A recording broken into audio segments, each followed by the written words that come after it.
Parece outra pessoa, volta mais leve, né, Diego? Voltou de férias, reclamando do calendário. Não só mas, ele, né? Deixa o primeiro jogo acontecer que você vai ver. Mas, pois é, para além da reclamação do calendário, que já é comum o Abel reclamar, até com razão, do calendário, ele fez quase uma meia-culpa ali. Só ficamos devendo, sim, no ano passado, e contamos com vocês para a gente melhorar nesse ano, certo?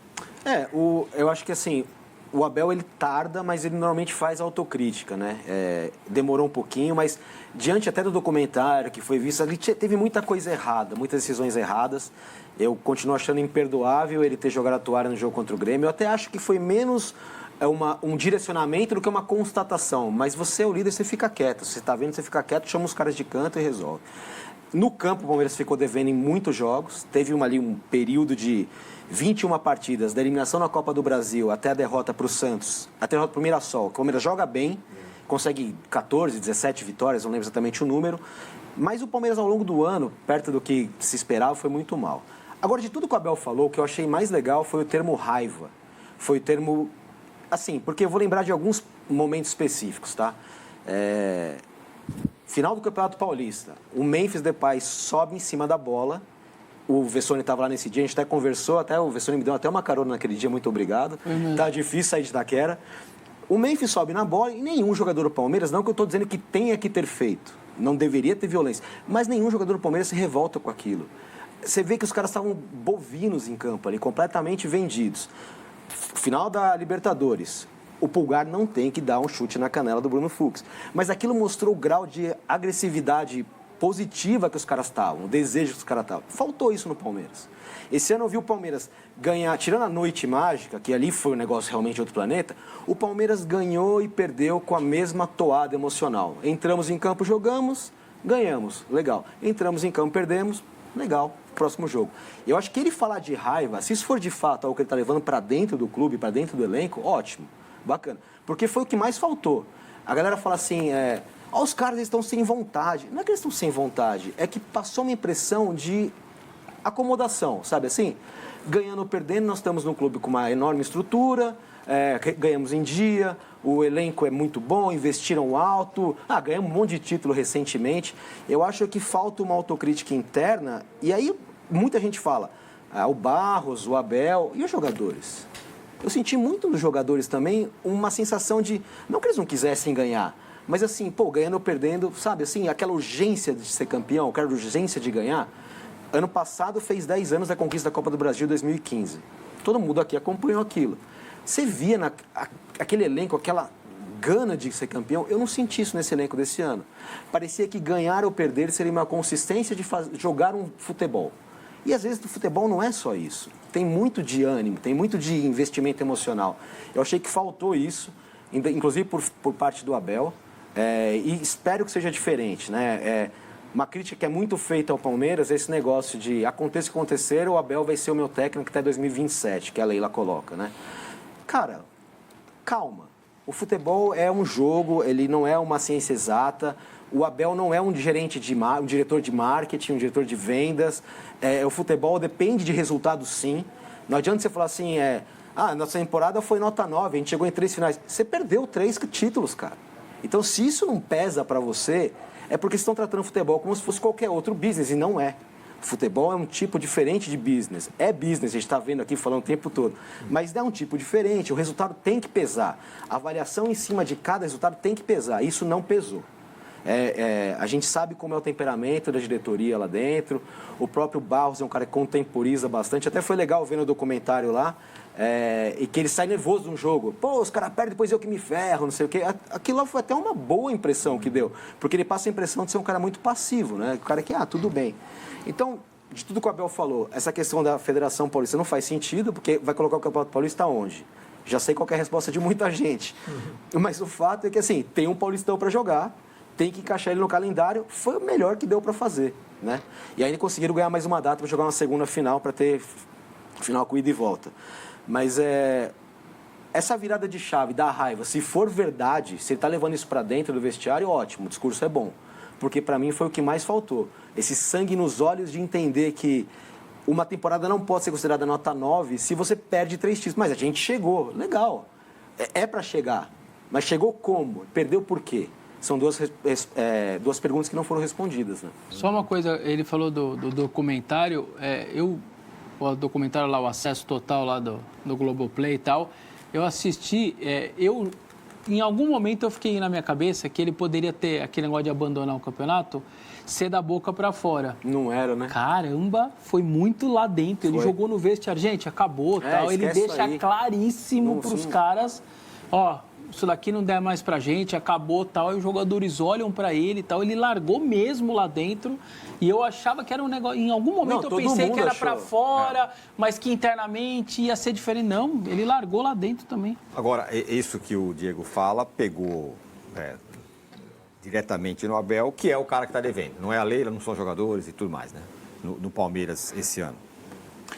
Os jogadores também, eu acho. Então, eu acho que o Diego traz uma coisa da questão da atitude dos jogadores no campo, que por muitas vezes parecia dominada pelo Abel. Então, se a gente voltar ao começo, o livro era o Coração Quente, Cabeça Fria, algo do tipo.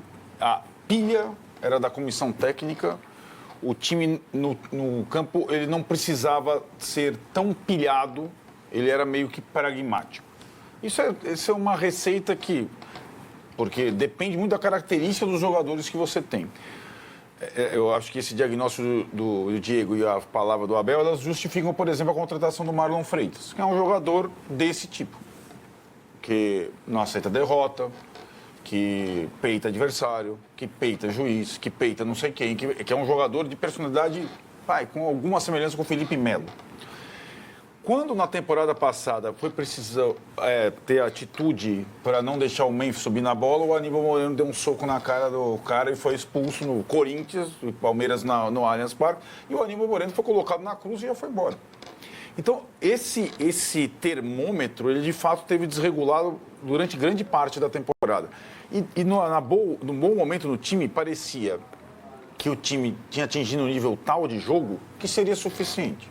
Foi o que pareceu. E parecia mesmo. Que o time estava sobrando, estava jogando mais que o Flamengo. Eles trocaram o lema. Foi cabeça quente, coração frio, né? Então, foi inverteu em alguns momentos, né? Agora, eu acho que essa questão, o Tironi está e normalmente essa autoavaliação dele vem no início da temporada, quando ele sai, reflete, fica alguns dias eu sinto, sim, à distância, a autopressão.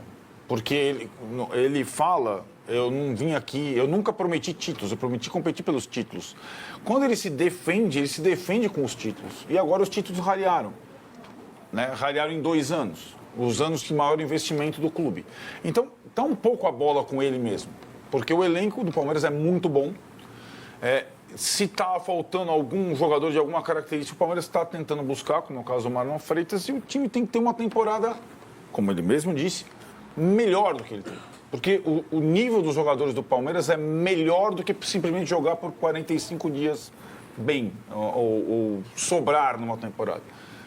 E o Paulista, dessa vez, eu acho que mesmo que normalmente sirva como pré-temporada, a impressão que eu tenho é que o torcedor enxergue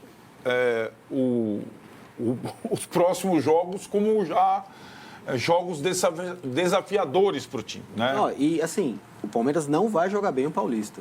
O Palmeiras não vai jogar bem o Paulista, até porque o Palmeiras não sabe nem que time vai jogar. A gente gosta de brincar antes da temporada começar qual que é o time ideal? O time ideal, beleza. E o time que vai jogar contra a Portuguesa? Ou o time vai estrear no Brasileiro de 28? Não tem como saber. Os caras ficaram um mês fora, a gente não sabe quem voltou como, os caras treinaram 2 semanas.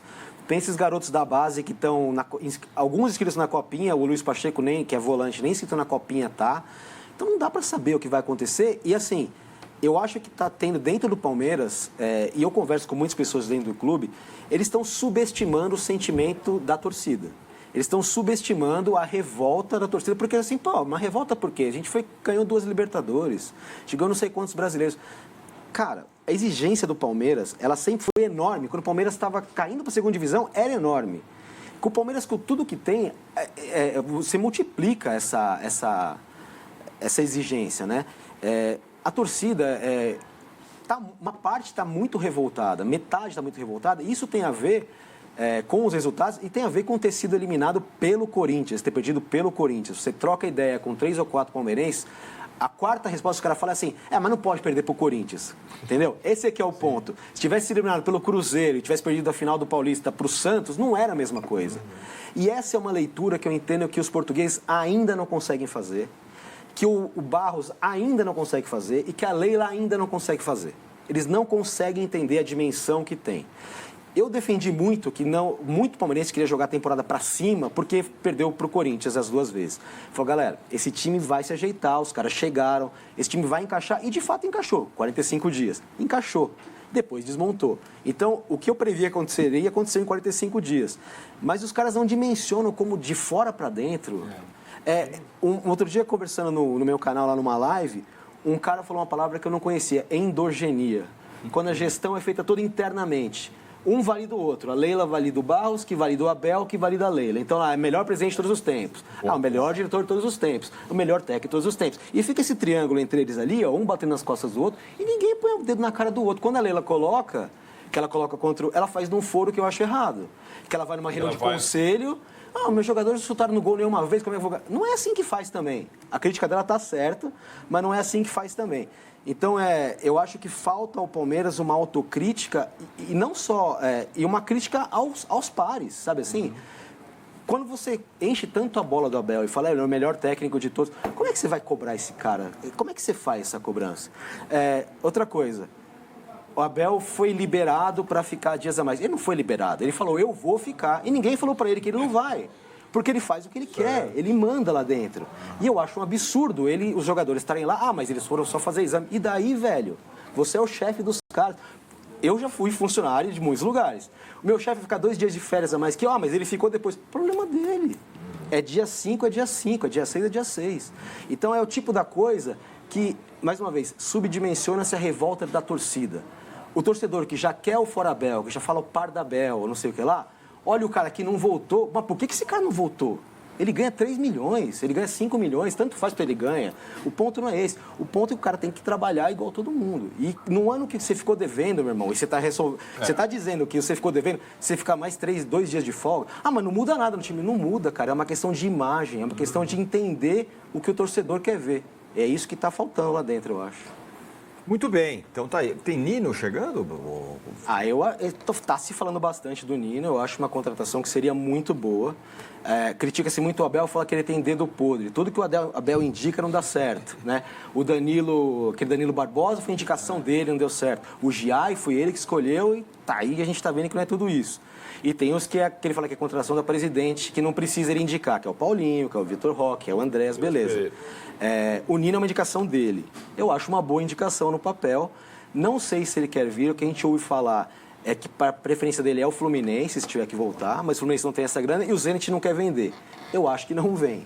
E o Palmeiras precisa de um zagueiro, né? Porque o Murilo decaiu muito, hoje o Fux está na frente dele e tem o Benedetti para ser o outro cara ali, que é um garoto, 19 anos.